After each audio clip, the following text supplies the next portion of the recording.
tarde, bem-vindos à segunda edição do CNN Mercado. O Ibovespa opera em alta de mais de 1,5% aos 121 mil pontos agora. O dólar sobe e é negociado a R$ 4,74. O desempenho positivo do Ibovespa é impulsionado pelas ações da Petrobras, que sobem mais de 3% depois do Conselho de Administração aprovar a nova política de dividendos da estatal, que prevê a redução do valor pago aos acionistas. A gente lembra que na próxima quinta, a Petrobras divulga o balanço aí com os resultados do segundo trimestre e os papéis da Vale sobem mais de 2%, seguindo a alta dos contratos futuros do minério de ferro na China e foram impulsionados também pelo anúncio de novas medidas de estímulo econômico lá no país, lá na China.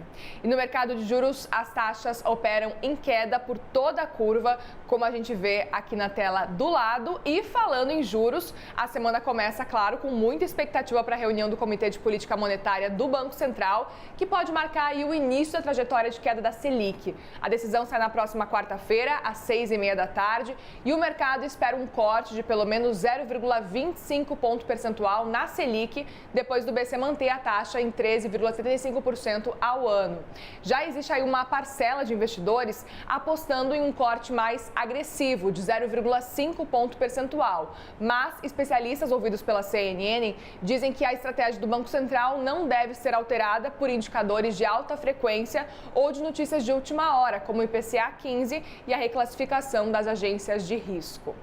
Para o CEO do Grupo Empíricos, o Felipe Miranda, a próxima reunião do Copom deve sinalizar os próximos passos do Banco Central e a posição de Gabriel Galípolo em relação a Roberto Campos Neto. Essa que vai ser a primeira reunião de Galípolo como diretor de política monetária do BC. Vamos ouvir? A decisão em si, sobre 25 ou 50, tem outros pontos que vão ser bastante monitorados.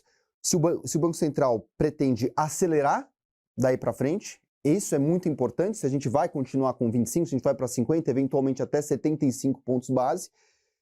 E se haverá dissenso, principalmente entre os votos de Gabriel Galípolo e Roberto Campos Neto. Ou seja, se a instituição continua coesa depois da entrada do diretor nomeado ou indicado pelo presidente Lula. Também é uma questão em aberto e a gente vai conhecer nos próximos dias. Mais importante, a gente começa a cortar a taxa Selic e o que vem daí para frente. E o Banco Central divulgou pela manhã o boletim Focus com as expectativas do mercado. As projeções para o IPCA desse ano caíram para 4,84%.